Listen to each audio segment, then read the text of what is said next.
go into that. Number one, I think the biggest thing is replacing Timmy Jernigan on the D line, and the second thing is going to be finding a complementary receiver to Rashad Green. Okay, let me ask you a question. Hold on. Go on. Check this out. What is your expectations for the year if James Winston doesn't take his medicine and he goes off the deep end and he can't play? Like, that won't happen. That won't happen. I use the Miami game. I use the Miami game as the perfect reference to that. He was off early in that game. What I'm telling you, he was off. What I'm telling you is him being mentally off.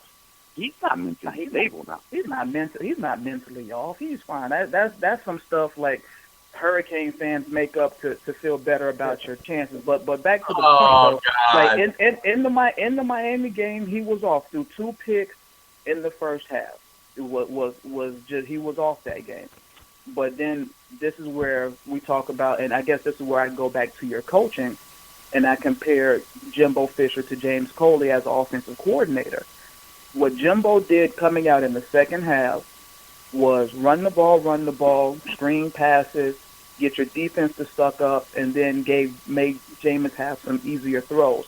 On the flip side, everybody knows Stephen Morris had a bum ankle, couldn't really move. Why in the hell is he doing all those 5- and 7-step drops when he can't plant and really let the ball fly like he could when he's healthy? But James Coley never made that adjustment in that game, or really at various points throughout the season. So even in a game where you look at the Miami game and we say Jameis struggled, he was still 21 for 29 for 325 yards. But from the eyeball test, you see that he struggled, made a couple of bad throws, all corners reads a couple times. Jimbo Fisher pulled the reins back in, run the ball, screen passes, get him back in his rhythm, and then let him throw the ball down the field. And he just helped him. He coached him through that. Who is going to be your backup running back, though? I mean, you don't have the stable you had last year. Last year you had 3 of them, 3 horses. Now you only have 1. Well, no, that's not true. The difference is we only have. I mean, I don't even consider Carlos Williams proven at this point because I think Carlos Williams was better than the other 2 from last year. I thought he was I watched the AC title game. I was like, oh man, this guy's potentially. But that's the word. I mean, it's easy looking that good when Devontae Freeman and then James Wilder. He actually overtook James Wilder late in the season as the number 2 back. But it's easy when you're the second back. He'll be the feature back. Mario Pender will be probably the primary backup. Dalvin Cook has been looking well, and then Ryan Green. So potentially, this backfield this year will be way more explosive than the backfield we had the last couple of years. But I'm not going to jump off the ledge and say that it's going to be, because we haven't seen it yet. I want to see Carlos Williams carry the ball 20 times a game, 25 times a game. I want to see Mario Pender and Dalvin Cook. You have a podcast, what's going on, Kane Shades? Yeah, I do have a podcast. If you want to promote it, man, give it a promote, and hopefully we'll see you again, and we'll check your podcast out. Oh, for sure. Just go to the website, therenegadereport.com. This will be our 5th year doing it, so all the old podcasts are already up there, so you can check those out. Therenegadereport.com, and then we don't film, we don't record live. We just record and then edit and then upload it. So we usually upload them every Sunday. So are you on Twitter? Yeah. Are you on Twitter? Yeah, Renegade Report, twitter.com/Renegade Report.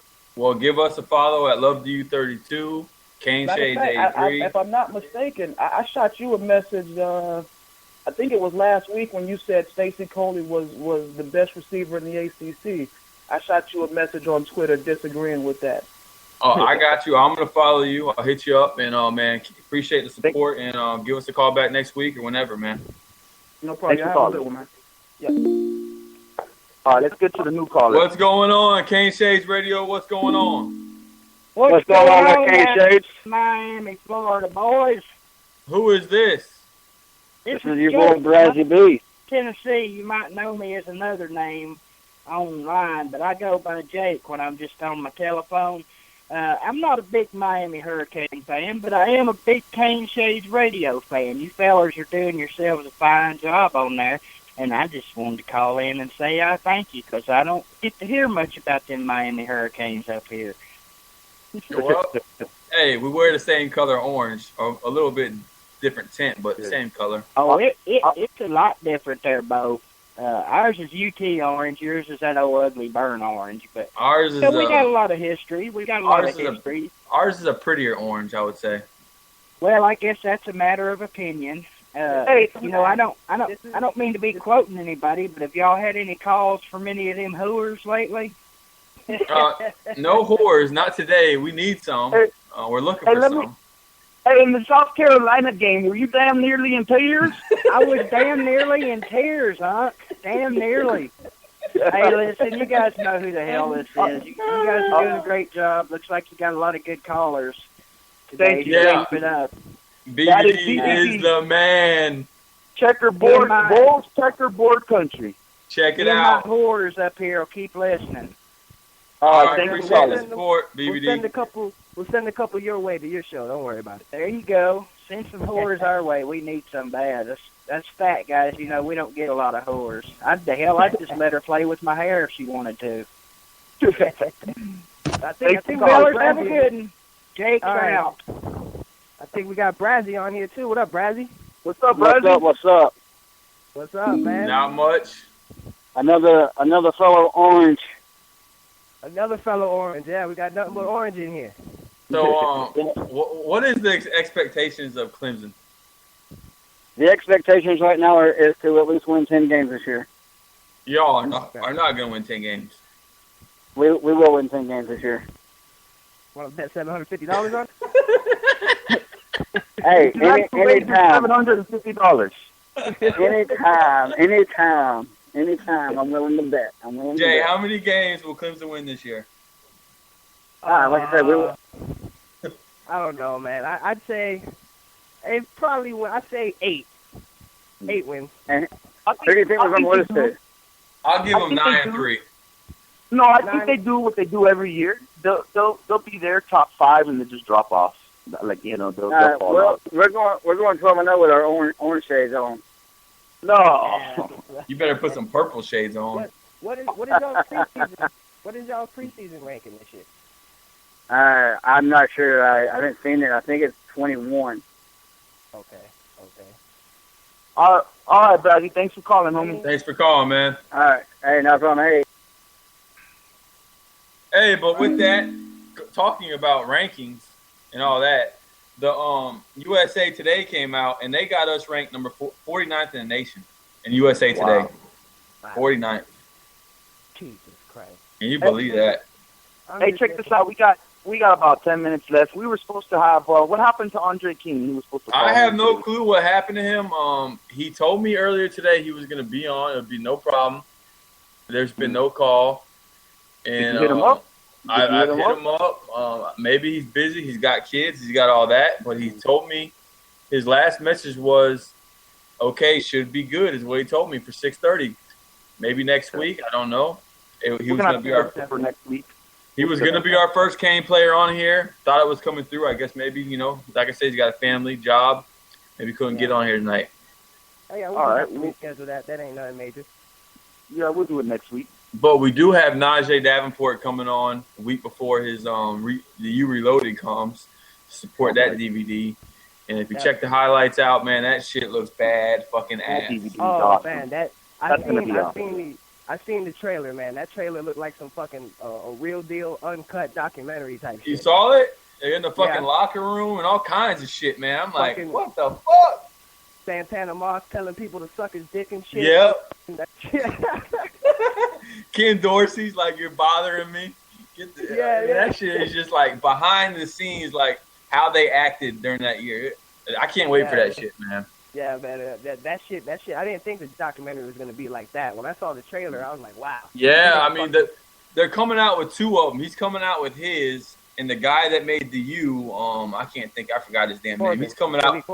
Yeah, he's coming out with his for ESPN. But I think this one is going to be better because Najee Davenport has all the film, because he was on the team. He has all the behind-the-scenes shit.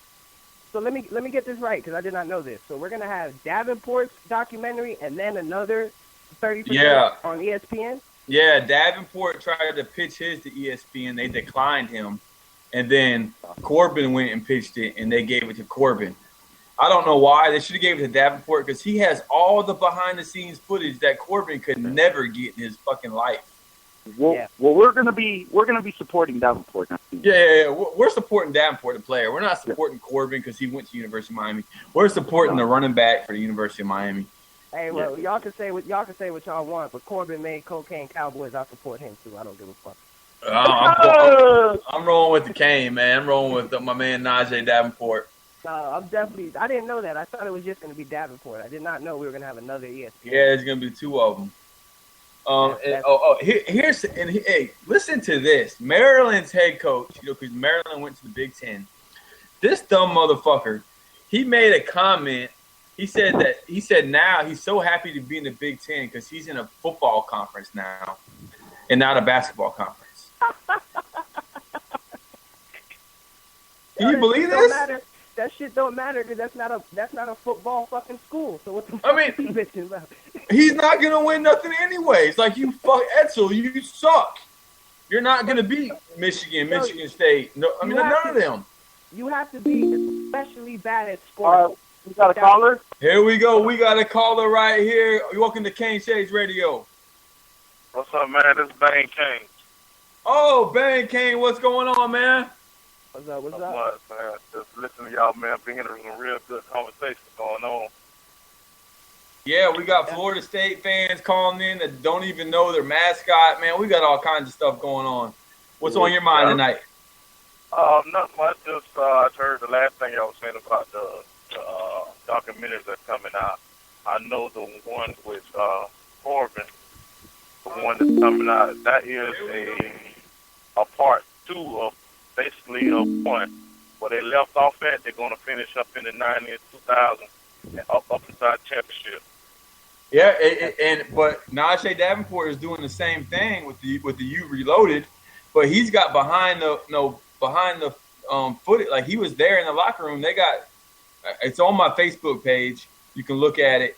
Man, he's got all kinds of stuff that Corbin will never be able to get. Never. And then you got to think he's friends with all these players. They're all buddies. Yeah, but you got to understand, the one Najee got, it's kind of uncut. That's kind of a little bit too much than Billy got. And Billy, when he came out with his, that's the number 1 30 for 30 ESPN ever had. That's why they doing the part 2. So yeah, but they should have gave it to Najee because he pitched first. I get it though. I get it because even watching the trailer, that is a little much for an ESPN show. But you know what? A Kane diehard, I want the fucking behind the scenes. I don't want that fucking commercial shit. I want the behind the scenes. Hey, I'll be supporting both. I just think it's fucking dope that we got 2 coming out plus the 30 for 30 that we already had. Yeah, and I think it's real big for our recruits. When they see the history of Miami, they're gonna look like, wow, man. They're gonna want to come down there. Which it ain't like that no more, but that's a tradition. Yeah, but does that matter though? That's the thing. Does that matter in recruiting? If we're not, you got to be winning now. Look. I'll tell you why it matters right now because a lot of these kids, man, they didn't grow up around the Hurricanes winning like we did. A lot of these kids are new jacks to that shit. So sometimes these South Florida kids need to be reminded of who started this shit. Yeah, but you got to think when that class that started, the Dan Morgan, the Reggie Wayne, the Ed Reed, the Santana Moss. All those guys weren't highly recruited guys. They were 1, 2, 3-star players. They're the ones that brought this shit. Moffitt, the who was the trainer back then. Man, all that stuff. That's just like the other guy said. A lot of stuff we was getting back then with Ed Reed and them. We was getting coaches who trained these guys, who was putting these guys in the NFL. We was getting in. That's the kind of coaching we had. We had these 2 and 3-star guys from around South Florida. When they came to Miami, man, they just showed up. But let me ask you a question. But that was Butch Davis because he did the same thing at North Carolina. Butch Davis has more first-round picks than Nick Saban by like 12. It's crazy. The dude was a great talent evaluator. He didn't go off stars. He was just a straight talent evaluator. And that's why I want that motherfucker back. Yeah. Yeah. He was. But, No, we But definitely money. only we can see in the mind of